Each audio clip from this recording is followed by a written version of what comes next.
اپنے ارشادات عالیہ سے ہمیں نوازیں۔ دوستو، دراصل میں ایک مجبوری کے تحت یہاں آیا ہوں، اور وہ مجبوری یہ ہے کہ جہاں تک ڈاکٹر صاحب کا تعلق ہے، ڈاکٹر اسرار صاحب کا، ان سے دوستی بھی ہے، اختلاف بھی ہے، محبت بھی ہے، اور اسی مجبوری کی وجہ سے یہاں آپ کے سامنے موجود ہوں۔ انہوں نے فرمایا کہ تم نے آنا ہے، میں آ گیا ہوں۔ بہرحال میں یہ جو موضوع آج انہوں نے رکھا ہے اس پر اظہار خیال کرنے کی کوشش کروں گا، اور کوشش یہی ہے کہ پہلے اس اصطلاح کا، جس کو ہم روشن خیالی کہتے ہیں، اس کا تاریخی پس منظر جو ہے وہ آپ کے سامنے بیان کروں۔ یہ اصطلاح مسلمانوں کی ایجاد کردہ نہیں، یہ اصطلاح مغربیوں نے ہی ایجاد کی ہے، ہم نے اس کو ایجاد نہیں کیا۔ یہ جو تصور ہے روشن خیالی کا بمقابلہ قدامت پسندی کے، یہ سب سے پہلے اصطلاح لبرلزم اینڈ کنزرویٹزم، یہ ٹوئنبی نے پہلی مرتبہ یہ اصطلاح استعمال کی ہے، اور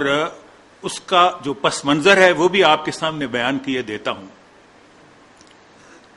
مسلمانوں کا جو آخری ایمپائر تھا وہ آٹمن ایمپائر تھا، آل عثمان۔ یہ ایمپائر جو تھا وہ نہ صرف نارتھ افریقہ یا شمالی افریقہ کے خطوں پر قبضہ تھا ان کا، یا ان کا ایمپائر تھا، اسی طرح دنیا عرب اور اس کے ساتھ ہی یورپ کا بھی تقریباً نصف حصہ، ویانا اور اس کے بعد رومانیہ، ہنگری، یہ سارے ممالک جو یونان، ان سب پر آل عثمان ہی کا قبضہ تھا۔ وہ زمانہ جس وقت یورپ میں نئی تہذیب نے آنا شروع کیا، اور یہ بیان میں کرنے کی جرات کروں گا آپ کے نوٹس میں لانے کی، کہ یورپ میں بھی جو جدیدیت ہے اس کا عیسائیت نے اسی طرح مقابلہ کیا تھا جس طرح ہمارے ہاں جو بھی جدید تصورات ہیں ان کا مقابلہ ہمارے علماء حضرات نے کیا ہے۔ تو آل عمران کا جو ایمپائر تھا وہ بھی اپنے علماء کے ہاتھوں مجبور ہونے کے سبب جو یورپ میں نئی تبدیلیاں اقلیت کی بنیادوں پر آ رہی تھیں اس کا مقابلہ کیا، بجائے اس کے کہ اس کو اپناتے اور اسی طرح ان کے رائیول بن جاتے یورپین اقوام کے، تو آسانی ہوتی اور ہم مقابلے میں ہار نہ مانتے۔ لیکن نتیجہ یہ ہوا کہ یورپ کی تہذیب میں جو تین خاص طور پر تحریکیں تھیں، ایک تو جس کو کہتے ہیں تحریک اصلاح دین، جس کو پروٹسٹنٹزم کہتے ہیں۔ پروٹسٹنٹزم کے معنی ہی پروٹسٹ یا احتجاج ہے۔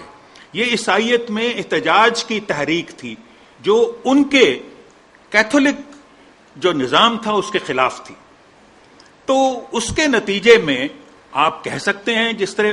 کیتھولکس کہتے تھے کہ اس کے سبب الحاد جو آیا اس نے فروغ پایا یورپ میں، اور الحاد کے سبب اقلیت پر اصرار کیا گیا، اور اقلیت ہی کے سبب تحریک احیاء علوم آئی، اور اس کے بعد انقلاب فرانس آیا جس نے ان کی کایا ہی پلٹ کے رکھ دی۔ اور اس کے بعد جو تکنیکاتی اور سائنسی علوم میں انہوں نے ترقی حاصل کی اقلیت کی بنیادوں پر، اس کے سبب ایک نئی تہذیب جو ہے وہ یورپ میں پیدا ہوئی۔ جو ہمارا ایمپائر تھا، یعنی آل عثمان کا جو ایمپائر تھا، ان نئی تبدیلیوں کے رد عمل کے طور پر انہوں نے ان کو قبول کرنے سے انکار کر دیا۔ نتیجہ اس کا یہ ہوا کہ یورپ میں ہمارا جو امپائر تھا، مسلمانوں کا آخری امپائر جو تھا جس نے آدھے یورپ پر قبضہ کر رکھا تھا، اس کو انہوں نے یورپ کا بیمار آدمی کا خطاب دیا، دا سک مین آف یورپ۔ اور اس کی وجہ یہی تھی کہ ہم نے نئی تبدیلیوں کو قبول کرنے سے انکار کر دیا۔ ہمیں اتنا تکبر تھا اپنے علوم پر اور اپنے ایمان پر کہ ہم نے کوئی نئی تبدیلی کو قبول کرنے کو ہم تیار نہ ہوئے۔ نتیجہ یہ ہوا کہ مسلمان جس بے دریغ طریقے سے یورپ سے نکالے گئے، اسی طرح پہلی جنگ عظیم میں ترکوں کے خلاف عربوں نے بھی اسی طرح ان کے ساتھ ٹریٹمنٹ کیا جیسے کہ ان کی نوآبادیات یورپ میں انہوں نے اس کو ٹریٹمنٹ کیا تھا. نتیجہ یہ ہوا کہ عربوں نے بھی یعنی مسلمانوں نے بھی مسلمانوں کے ساتھ دغا کیا، جس کے نتیجے میں اتاترک نے نہ صرف خلافت کا خاتمہ کر دیا بلکہ اس کے ساتھ ہی اسلام پر بھی جتنی مساجد کے باہر آیات لگی ہوئی تھی قرآن کی اس کے اوپر سیاہ غلاف چڑھا دیے گئے، چونکہ ان پر دعویٰ کیا گیا کہ یہ اسلام جو ہے یہ عربوں کا مذہب ہے، اس کا کوئی تعلق ترکوں کے ساتھ نہیں ہے. تو آپ پہلے اپنی تاریخ کا مطالعہ کیجئے، اس پر غور کیجئے کہ یہ جو اصطلاح ہے یہ کس طرح وجود میں آئی. اس وقت بعض ایسے لوگ پیدا ہوئے، اور میں خصوصی طور پر سید جمال الدین افغانی کا ذکر کروں گا، جو پہلی شخصیت تھے جنہوں نے اپنے طور پر اجتہاد کیا اور یہ کہا، ایک طرح سے فتویٰ دیا کہہ لیجئے اس کو. وہ اپنے آپ کو عالم دین تو نہیں شمار کرتے تھے چونکہ ان پر بہت سے کفر کے فتوے بعد میں لگے. انہوں نے یہ قرار دیا کہ جو خلافت ہے اس کو کانسٹیٹیوشنل بنا دیا جائے، یعنی وہ پارلیمنٹ کی پابند ہو، اور جو خلیفہ ہے وہ مطلق العنانیت کے طور پر اپنے اختیارات استعمال نہ کرے. تو سب سے پہلے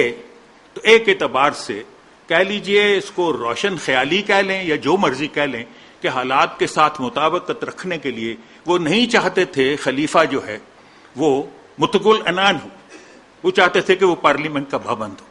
اسی سبب اس کے خلاف شیخ الاسلام کے ذریعے فتویٰ جاری کیا گیا کہ یہ کافر ہے جو یہ کہتے ہیں کہ خلیفہ جو ہے، خلیفہ اسلام جو ہے وہ پابند ہو اس کے پارلیمنٹ کا یا کہہ لیجئے شورا کا. شورا کی پابندی،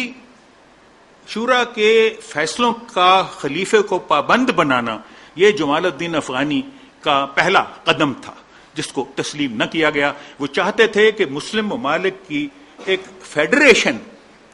کانسٹیٹیوشنل کیلیفیٹ کے وجود کے اندر قائم کی جائے. یہ ایک نیا خیال تھا جو کہ علماء حضرات نے قبول نہیں کیا، ان کو قبول نہ کرنے دیا گیا. نتیجہ آپ نے دیکھ لیا، جہاں تک سید جمال الدین افغانی کا تعلق ہے ان پر کفر کے فتوے لگے. اس کے بعد آ جائیے اپنے بر صغیر کی طرف. یہاں سر سید احمد خان کے ساتھ کیا ہوا؟ چونکہ وہ مبلغ تھے کہ نئی تعلیم جو ہے اس کو حاصل کیا جائے، جس طرح سید جمال الدین افغانی کی یہ خواہش تھی کہ نئی تعلیم سے مسلمانوں کو بہرور کیا جائے تاکہ وہ ٹیکنیکاتی اور سائنسی علوم میں ماہر ہو کر ان مغربی اقوام کا مقابلہ کر سکیں. لیکن ان پر بھی جو کچھ ہوا، انہیں دجال کہا گیا، انہیں کافر کہا گیا، انہیں بہت سارے ایسے خطابات دیے گئے. لیکن تعلیم جو آج کل کی جدید تعلیم جس کے سبب پاکستان ایک نیوکلیئر پاور بھی بن گیا ہے، وہ اسی سر سید احمد خان ہی کے طفیل ہے جس کو آج تک علماء گالیاں دیتے ہیں. اور اس کے بعد آگے چلے آئیے، علامہ اقبال آ جاتے ہیں. جہاں تک علامہ اقبال کا تعلق ہے ان پر بھی کفر کے فتوے لگے. اور حالانکہ علامہ صاحب نے یہ فرما دیا ہے، اور اگر آپ مثنوی اسرار خودی کا مطالعہ کریں تو اس کی آخری نظم جو بحضور رحمت العالمین حضرت سیدنا حضرت محمد صلی اللہ علیہ وسلم کو مخاطب کر کے انہوں نے کہی ہے، اس نظم میں فرماتے ہیں کہ اگر میرے کلام میں کوئی بھی شعر قرآن مجید سے باہر ہے تو روز قیامت مجھے اپنے پاؤں کے بوسے سے محروم رکھیے گا. اور اگر میں نے مسلمانوں کو صحیح باتیں بتائی ہیں یا کہی ہیں تو اللہ تعالیٰ کے روبرو دعا کیجئے